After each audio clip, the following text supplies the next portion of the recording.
ಸಾಧು ಸಂತರ ನಾಡು, ಭಾವೈಕ್ಯತೆಯ ಬೀಡು ಅನ್ನುವ ಒಂದು ಹೆಸರಿಗೆ ಅನ್ವರ್ಥವಾಗಿ ಪರಿಣಮಿಸಿರುವಂತಹ ಒಂದು ವಿಧಾನಸಭಾ ಕ್ಷೇತ್ರ ಕರ್ನಾಟಕದಲ್ಲಿದ್ದರೆ ಅದು ಸವಣೂರು ಶಿಗ್ಗಾವಿ ವಿಧಾನಸಭಾ ಕ್ಷೇತ್ರ. ಹಾಗೆಯೇ ಇಲ್ಲಿ ಬಹಳ ವರ್ಷಗಳಿಂದ ಕಾಂಗ್ರೆಸ್ನ ಕಟ್ಟಾಳು ಆಗಿ ತಮ್ಮದೇ ಆದಂಥ ಒಂದು ಕೆಲಸ ಕಾರ್ಯಗಳನ್ನು ಮಾಡಿಕೊಂಡು ಎಲ್ಲ ಕಾರ್ಯಕರ್ತರಲ್ಲಿ ಹುಮ್ಮಸ್ಸನ್ನು ತುಂಬಿ ಕಾಂಗ್ರೆಸ್ ಪಕ್ಷವನ್ನು ಒಂದು ಬಲಪಡಿಸುವ ನಿಟ್ಟಿನಲ್ಲಿ ಕಾರ್ಯನಿರತರಾಗಿರುವಂಥ ಸೈಯದ್ ಅಜಂಪೀರ್ ಖಾದ್ರಿ ಅವರು ಈಗ ಅನೇಕ ಕೆಲಸಗಳನ್ನು ಹಮ್ಮಿಕೊಂಡಿದ್ದಾರೆ. ಅಜ್ಜಂಪೀರ್ ಅವರ ನಡಿಗೆ ಹಳ್ಳಿಯ ಕಡೆಗೆ. ಹಾಗಾದರೆ ಯಾವ ಉದ್ದೇಶಕ್ಕಾಗಿ ಈ ನಡಿಗೆ?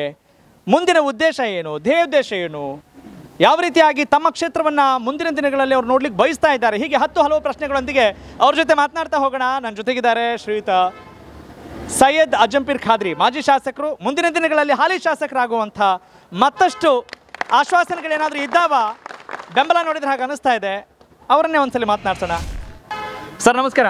ನಮಸ್ತೆ. ನಮಸ್ತೆ. ಹೇಗಿದ್ದೀರಿ ಸರ್? ಚೆನ್ನಾಗಿದೆ. ಏನು ಸರ್, ಸಿಕ್ಕಾಪಟ್ಟೆ ಜನ ಸೇರ್ಬಿಟ್ಟಿದ್ದಾರೆ, ಏನು ಸಮಾಚಾರ, ಏನು ಹಕ್ಕಿಕತ್ತು? ಈಗ ನಮ್ಮ ಕ್ಷೇತ್ರದ ಶಾಸಕರು ಲೋಕಸಭಾ ಸದಸ್ಯರಾಗಿದ್ದಾರೆ. ಹಾಗಾಗಿ ಆಕಸ್ಮಿಕವಾಗಿ ಈ ಚುನಾವಣೆ ಬಂದಿದೆ, ಉಪಚುನಾವಣೆ. ನಾವೆಲ್ಲ 2028 ಚುನಾವಣೆ ಆಗ್ತೈತೆ ಅಂತೇಳಿ ತಯಾರಿ ಮಾಡ್ತಾಯಿದ್ವಿ. ಆದರೆ ಅವರು ಶಾಸಕರ ರಾಜೀನಾಮೆ ಕೊಡೋದ್ರಿಂದ ಈ ಒಂದು ಚುನಾವಣೆ ನಮ್ಮ ತಲೆ ಮೇಲೆ ಬಂದಿದೆ. ಬಟ್ ಎದುರಿಸ್ಬೇಕಲ್ಲ, ಈ ಚುನಾವಣೆ ಎದುರಿಸಬೇಕು, ಕಾಂಗ್ರೆಸ್ ಪಕ್ಷ ಗೆಲ್ಲಿಸಬೇಕು.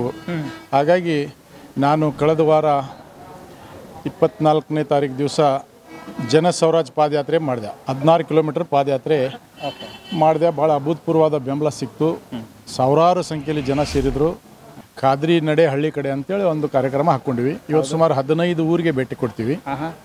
ನಮ್ಮ ಉದ್ದೇಶ ಜನರಿಗೆ ಮಾನ್ಯ ಸಿದ್ದರಾಮಯ್ಯ ಸಾಹೇಬರ ಗ್ಯಾರಂಟಿಗಳು ತಿಳಿಸ್ಬೇಕು.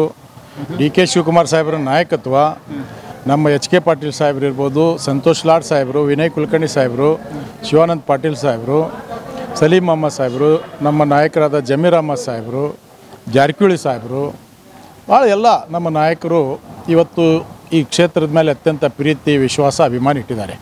ಬಟ್ ಅವ್ರ ಅಭಿಮಾನಕ್ಕೆ ನಾವು ಕೊಡುಗೆ ಕೊಡಬೇಕಲ್ಲ. ಹಾಗಾಗಿ ಇಲ್ಲಿ ಕಾಂಗ್ರೆಸ್ ಗೆಲ್ಲಿಸಬೇಕು ಅನ್ನುವಂಥ ಉದ್ದೇಶ.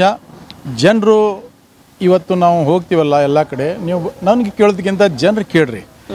ಈ ನಮ್ಮ ಬೆಂಬಲಿಗರು ಇರ್ಬೋದು, ಇವ್ರು ಬಿಡ್ರಿ, ಬೇರೆ ಕಡೆ ಹೋಗಿ ಕೇಳ್ರಿ. ನೀವು ಹಳ್ಳಿಯಲ್ಲಿ ಚಹಾ ಅಂಗಡಿಯಲ್ಲಿ, ಡಬ್ಬಿ ಅಂಗಡಿ, ಕಿರಾಣಿ ಅಂಗಡಿ, ಟೈಲರ್ ಕೇಳ್ರಿ, ರಿಕ್ಷಾ ನಡ್ಸೋಂಗೆ ಕೇಳ್ರಿ, ಟೆಂಪೋ ನಡ್ಸೋಂಗೆ ಕೇಳ್ರಿ.